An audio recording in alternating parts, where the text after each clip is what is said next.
नया जीजा मुबारक हो नारंगी अंडो। अच्छी लग रही है ना जोड़ी।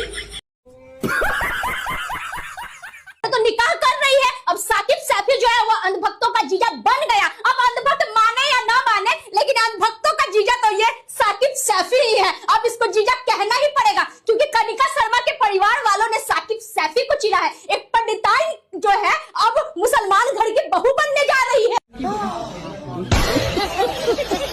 किसके लिए शादी की है? ज्वेलरी, मेकअप और कॉस्ट्यूम के लिए शादी की है। इसलिए अकेले ही वो सब चले गए छोड़ के। दूल्हा मिल जाए इस चीज में तो ले लेंगे दूल्हे को। हेलो, दूल्हा बिजी है फोन पे। अंधभक्तों, शादी मुबारक हो आपके जीजा को। ठीक ना? कैसा लगा कमेंट करके बताना, ठीक ना?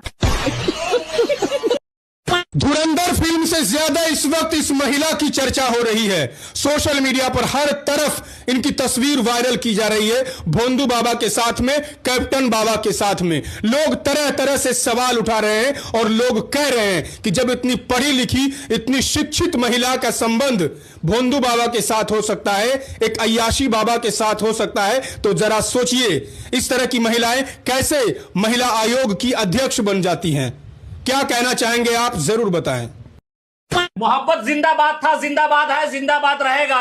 यानी कनिका शर्मा अब दुल्हन बनने जा रही है। पहले रमजान में रोजा रखवाया, कलमा सिखाया, खजूर खिलाया, इफ्तार कराया, सहरी कराया, ईद के दिन सुबह सवेरे जगाया, इतर लगाया, तस्बीह दिया, जानेमाज दिया और अब हल्दी लगा रहे हैं। जीजा मानने के लिए अंधभक्त तैयार नहीं थे, लेकिन उनके परिवार के लोगों का कहना है कि तुम जितनी नफरत करोगे लेकिन जीजा तो तुम्हारा साकिब ही होगा। तो भाई साहब, आप लोग कैसे हैं? हमें विश्वास है कि आप लोग मस्त है, स्वस्थ है और रोज वीडियो को मेरा देखते हैं। चलिए एक बार लाइक कर दीजिए इस वीडियो को। चलिए स्टार्ट करते हैं वीडियो को। पहले देखिए, मशहूर यूट्यूबर कनिका शर्मा और साकिब सैफी करने जा रहे हैं शादी की शॉपिंग करने के बाद देखिए किस तरह से दोनों दुल्हा और दुल्हन की लिबास में नजर आए हैं। लोग मुबारकबाद दे रहे हैं। आप क्या कहना चाहेंगे जरूर बताएं और वीडियो को ज्यादा से ज्यादा शेयर करें। एक हिंदू होने के बाद भी मैंने इस रमजान एक रोजा रखा था और मुझे काफी सारे लोगों ने गालियां दी कि तूने रोजा कैसे रखा। इस वीडियो में मेरे को 1 मिलियन व्यूज आए। बहुत सारे लोगों ने मेरे को गालियां दी कि तूने रोजा क्यों रखा, ये क्या, वो क्या, ये क्या, वो क्या। Just ignore. सीधी सी बात बताऊं कि मैंने रोजा रखा था, बहुत अच्छे से मेरा रोजा गया और आप सभी को बताता हूँ कि मुझे बहुत अच्छा लगा रोजा रखने के बाद। एंड इन फ्यूचर जब भी रमजान आएंगे नेक्स्ट ईयर या जब भी आते हैं, ये मंथ आता है इनका, पाक मंथ होता है ये मुस्लिम्स का, तो जब भी आएगा तो मैं इसको फिर से एक बार कोशिश करूंगा। मैं रोजा रखता हूँ एक दोबारा फिर से, क्योंकि एक हिंदू हूँ तो भाईचारे को प्रमोट करना चाहिए। और हाँ, जिसको लग रहा है ना कि ये नवरात्रे चल रहे हैं अब हमारे, तो नवरात्रों में तुमने कुछ क्यों नहीं किया हो, तो आपको एक बात क्लियर कर दूं। मेरा एक मुसलमान दोस्त है, उसने पहला नवरात्रा मेरे साथ रखा था, ठीक है? इसलिए हेट कमेंट करने से पहले 100 बार सोच लेना। भाइयों वीडियो को शुरुआत में देखो। कनिका शर्मा और साकिब सैफी ने निगाह ने तो जैसे अनभक्तों के कलेजे पर सांप लुटवा दिया भाई। ये जो खुद को धर्म के ठेकेदार समझते थे, आज इनके पास बोलने को कुछ नहीं बचा। कनिका ने साकिब को चुनकर साफ कर दिया कि तुम्हारी नफरत की दुकान अब बंद होने वाली है। साकिब सैफी अब तुम्हारा वो जीजा बन गया है जिसे तुमने न चाहते हुए भी मानना पड़ेगा। शर्म करो दूसरे की शादियों पर ज्ञान देने वालों। अब अपने ही घर में जब लगी आग तो बुझाओ। कहां से सच्चाई निकल के आ रही है। पहले एप्स्टीन फाइल, अब एप्स्टीन फाइल को दबाने के लिए तो देखो बहुत कुछ किया जा रहा है, लेकिन अब उसके बाद अपने ही देश में खुलासे होने लग रहे हैं। मोदी जी की बायोग्राफी लिखने वाली महिला खुद खुलासे कर रही है कि देश का मुखिया पिछले कई दशकों से महिलाओं के साथ शोषण कर रहा है। क्या चल क्या रहा है ये? हमारे यहाँ ऐसा ही होता है। आज बात एक अय्याश ज्योतिषाचार्य की। बड़े बड़े राजनीतिक घरानों के साथ उसके ताल्लुक थे, बड़े बड़े सेलिब्रिटीज के साथ उसका उठना बैठना था। वो व्यक्ति कुंडली देखकर ग्रहों की गणना करने के बाद नक्षत्रों के आधार पर लोगों का भविष्य तय करता था। उसी के हाथ में आज हथकड़ी है। घटना महाराष्ट्र की है, जहां पर अशोक खरात नाम के एक ज्योतिषी को, सो कॉल्ड ज्योतिषी को, पुलिस ने अपनी गिरफ्त में ले लिया है। और कारण क्या है? रेप।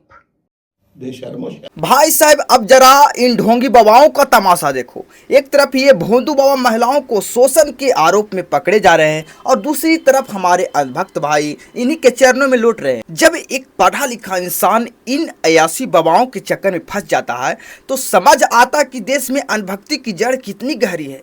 ये ज्योतिषचार जो दूसरे के नक्षत्र ठीक करते थे आज खुद पुलिस की हथकड़ी में अपनी कुंडली पढ़ रहे। अनभक्तों अब तो आंखों खोलो या अभी भी इन लुटेरों को बचाव करोगे? शर्म करो शर्म।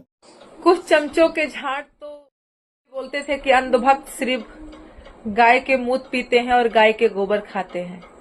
अब मैं उन चमचों से पूछना चाहती हूँ, क्यों चमचों, अब तो गैस के लिए मारा मारी होने लगी।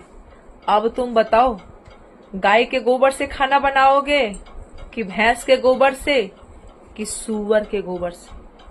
अच्छा विश्व गुरु बनने निकले थे भैया, लेकिन अब तो एक सिलेंडर के लिए तड़प रहे हैं। जब कांग्रेस की पार्टी थी तो 60 रुपए का पेट्रोल 5 रुपए की गैस मिल जाती थी। उसके बाद हमारे विश्व गुरु जी आए, उन्होंने कहा कोई गरीब नहीं बचेगा, इसीलिए 100 रुपए की पेट्रोल आज 1200 रुपए की गैस सिलेंडर हो गई है। गरीब तो सच में नहीं बचे, अमीरी तो छा गई। और कितना विकास चाहिए? आप लोग कमेंट ऐसा कर रहे हो, और कितना विकास आप लोग को चाहिए? ये कैसे समझाऊं मैं अनभक्तों को?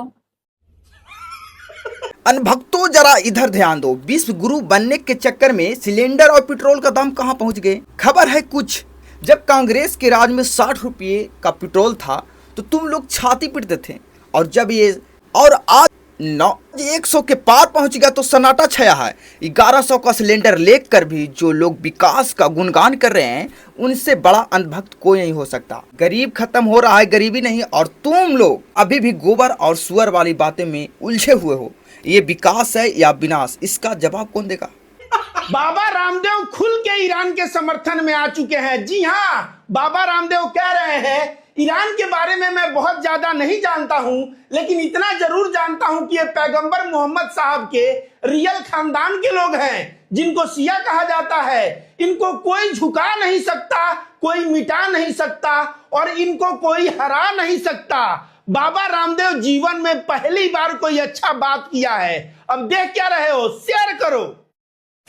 कल तक जो भाजपा के अंधभक्त हम लोगों को, जो हम ईरान का समर्थन कर रहे थे, हमें कह रहे थे कि ईरान चले जाओ, क्या वो आज भाजपा के अंधभक्त बाबा रामदेव को भी ईरान जाने के लिए कहेंगे? क्योंकि बाबा रामदेव ने कहा है कि ये प्रॉफिट मोहम्मद साहब को मानने वाले लोग हैं और ये झुकेंगे नहीं।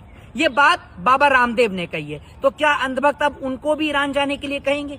मैं आपको बता दूं कि ईरान वो कंट्री, वो मुल्क रहा है जिसने हमेशा भारत का साथ दिया है, चाहे वो पाकिस्तान के खिलाफ हो, चाहे वो अमेरिका के खिलाफ हो। ईरान हमेशा भारत देश के साथ खड़ा रहा।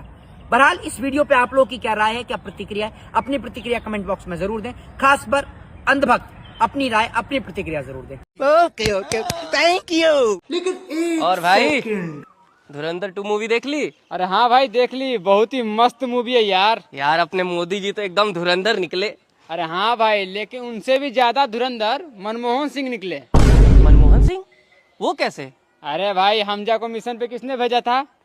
मनमोहन सिंह। हमजा के मिशन के सारे खर्चे कौन उठाता था? मनमोहन सिंह। और भाई हमजा के माता पिता को 30,000 रुपये कौन देता था? मनमोहन सिंह की सरकार। अरे बाप रे, ये तो धोती खोल रहा है। और हाँ भाई, उससे भी ज्यादा धुरंधर तो ये इंदिरा गांधी निकली। इंदिरा गांधी? इंदिरा गांधी कहाँ से आ गई इस बीच में? वो तो बहुत पुरानी बात है। भाई पहले पूरी बात तो सुन ले। 45 साल पहले पाकिस्तान में जमाली को किसने भेजा था? इंदिरा गांधी। दाऊद इब्राहिम को स्लो पॉइजन किसने दिलवाया था? इंदिरा गांधी। अरे तू भाई मेरी बात सुन ले, ऐसी मूवी मत देखा कर, ये सारी मूवी प्रोपेगेंडा होती है। भाई साहब अंत में मुगली वाला कॉमेडी सर्कस देखा। जब असली मुद्दे पर बात करने की हिम्मत नहीं होती तो ये लोग ऐसे ही बचकानी हरकतें और फिल्टर लगाकर जनता को गुमराह करते हैं। धुरंधर 2 जैसे प्रोपेगेंडा फिल्में दिखाकर तुम इतिहास को नहीं बदल सकते। सच्चाई ये है कि जब फाइलों की बात आती है तो तुम लोग भागने लगते हो। गलगोटिया यूनिवर्सिटी से लेकर इटली तक के चक्कर काटने वाले देश की जनता अब जाग चुकी है। तुम्हारी ये नकली एक्टिंग और स्क्रिप्टेड वीडियो अब और नहीं चलने वाला है अनभक्तों। तो वीडियो अच्छा लगा भाई तो प्लीज़ लाइक करिए, सब्सक्राइब करिए, एक अनभक्तों के लिए प्यारा कमेंट करिए।